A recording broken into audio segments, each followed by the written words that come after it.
जो बड़ी सभा में झूठ बोलने का एक नया, पिछले 10 साल में नरेंद्र मोदी ये आएगा एक झूठ बोलेगा, अमित शाह आएगा झूठ बोलेगा, और एक पेपर लीक का महापिता धर्मेंद्र प्रधान आएगा वो एक झूठ बोलेगा, निर्मला सीतारामन आएगी वो एक झूठ बोलेगी। इनके पास झूठ बोलने के अलावा कुछ नहीं है।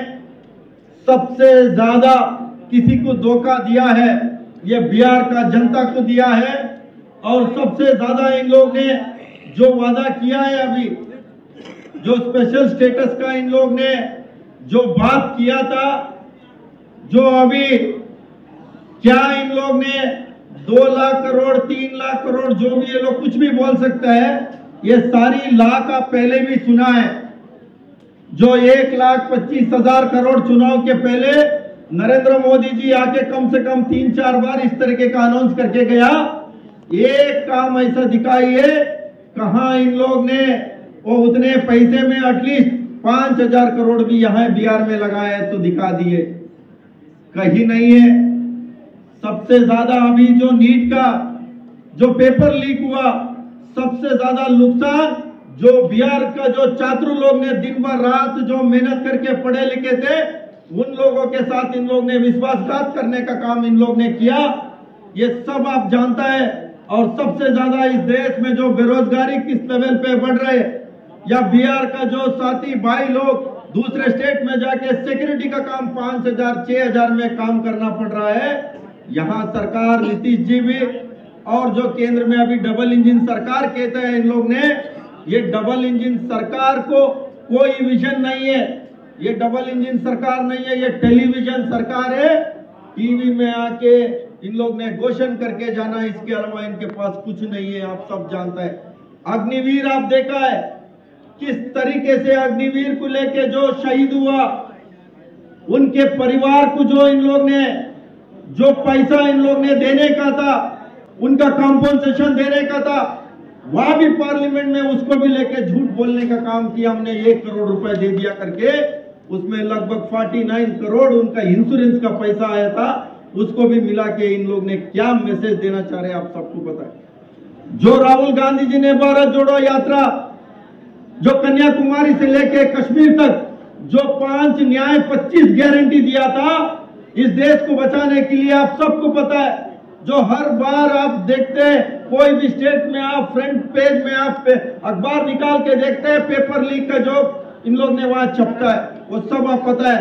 इसीलिए राहुल गांधी जी ने उसमें एक करारा कानून बनाने का बात किया था। जो ये सरकार आज तक किसी के ऊपर कार्रवाई नहीं कर रहा है। जो एनटीए का चेयरमैन जो प्रदीप जोशी है, ये आरएसएस का मुखिया है। इसका बैकग्राउंड मैं आपको बताना चाहता हूं। ये मध्य प्रदेश में व्यापम स्कैम का जो सबसे मेन आदमी था। बाद में जो यूपीएससी पेपर लीक हुआ था तब भी यही प्रदीप जोशी था। अभी पिछले 7 साल से दिल्ली में जो एनटीए का चेयरमैन बन के बैठा है, और ये सारी पेपर लीक के पीछे वो प्रदीप जोशी है। उनके ऊपर कोई कार्रवाई नहीं है। एनटीए का डीजी को हटा दिया, बट चेयरमैन को हटा नहीं रहा। क्यों? सीधे सीधे करप्शन का मामला चल रहा है। जो किस तरीके से जो इन्वेस्टिगेशन में पता चला, दिल्ली तक अमित शाह नरेंद्र मोदी तक इन लोग ने जो पेपर लीक का पैसे पहुंचाने का काम, 40% जो सरकार है केंद्र में, ये 40% सरकार है। जो भी काम आप चंदा दो धंधा लो, जो नरेंद्र मोदी का जो टैगलाइन है, कोई भी उनको चंदा दे देगा वो धंधा देने का काम करेंगे। अभी क्या किया, अभी रिसेंटली पेपर लीक में भी इन लोग ने किस तरीके से इस देश में जो एजुकेशन सिस्टम को खत्म करने का काम किया। मैं साथी लोगों को मैं कहना चाहता हूं, आज आए आप लोग ने बैरिकेड तोड़ने का काम करेगा तो एक दिन घर जाके बैठने से कुछ नहीं होगा। बदलाव आना है तो आप लोग ने जिला जिला में विधानसभा लेवल में जाके आप लोग ने आवाज उठाने का काम, छात्र का आवाज उठाने का काम, युवा का आवाज उठाने का काम, और गरीब मजदूर किसानों का आवाज उठाने का काम आपको करना पड़ेगा। आपको पता है जो इनका कल जो बजट पेश हुआ है, बजट खुद का शेर बचाने का बजट है, उसमें कुछ नहीं है। जो उसमें भी जो पैकेज के मामले में आंध्र प्रदेश और बिहार को एक नया जुमला देने का काम किया, इसके अलावा उसमें कुछ नहीं है। नरेंद्र मोदी जी, आपका ज्यादा दिन नहीं है। जो महाराष्ट्र, हरियाणा, झारखंड और जम्मू कश्मीर के चुनाव के बाद में ये सरकार गिर जाएगा। आप किस तरीके से देश का युवा के साथ विश्वासघात करने का काम आप लोग लगातार कर रहे हैं, किस तरीके से झूठ बोलने का काम किया, जो झूठ भी शर्म आ गया, इतने झूठ बोलने लगे इन लोग ने। ये शर्म आना चाहिए इस सरकार को। मध्य प्रदेश में क्या हुआ, जो नर्सिंग पेपर लीक हुआ, जो किस तरीके से वहां महिला को लेके जेसीबी से खोद के उन लोगों को उसमें डाल के उनको भरने का काम ये सरकार खुद कर रहा है। ये सरकार आपको समझना चाहिए। जो बिहार का जो मैं जनता से और युवा से, खास तौर पे युवा और छात्र लोगों से मैं निवेदन करता हूँ, आप लोग लड़ाई लड़ना है, आप लोग आवाज उठाना है। आदरणीय हमारा नेता राहुल गांधी जी एक नेता है, इस देश का संविधान को बचाने के लिए, लोकतंत्र को बचाने के लिए लगातार लड़ाई लड़ रहा है। पिछले 10 साल आप देखा होगा, कोई पार्लियामेंट में, संसद से लेकर सड़क तक इन लोग ने मीट सरकार बना के रखा था, कोई आवाज सुनने को तैयार नहीं था इन लोग ने। आज अभी राहुल गांधी जी ने जो अपोजिशन नेता बनने के बाद इस देश का युवा का आवाज वहां उठेगा, इस देश का छात्र का आवाज वहां उठेगा, इस देश का किसान का आवाज उठेगा, इस देश का गरीब मजदूर सभी वर्ग सभी समाज का आवाज उठाने का काम राहुल गांधी जी करेगा। आप इनके जो कल का बजट में किसान के बारे में, एमएसपी के बारे में कोई इन लोग ने उसमें मेंशन किया नहीं है। तमाम इशू पे इन लोग ने मेंशन नहीं किया। इस पे साफ साफ दिखता है ये सरकार को इस देश को लेके कोई ये नहीं है, ना उनका चिंता है, ना उसको लेके इन लोग ने कोई प्रिकॉशनरी मीटिंग करता है, उसके लिए आगे बढ़ाने का कोई इनका सोच नहीं है। इन लोग ने करप्शन करने के अलावा इनका कोई सोच नहीं है। अपना कुछ लोगों को बचाने के लिए इस देश को बेचने का काम किया। नरेंद्र मोदी जी, आपने ही बात बोले थे, मैं फकीर आदमी हूं, मैं झोला लेके आया हूं, झोला लेके चले जाता हूं। बिल्कुल आप तैयार है ना? ये 4 विधानसभा के चुनाव, स्टेट का चुनाव के बाद आपका झोला तैयार है। आपको झोला लेके कहां जाना आपको तय करना है। मेहुल चोकसी के साथ जाना, नीरव मोदी के साथ जाना, ललित मोदी के साथ जाना और विजय मल्ल्या के साथ जाना है, आपको तय करना है। झोला देने के लिए हम तैयार है। इस देश को झुकने नहीं दूंगा, बिकने नहीं दूंगा।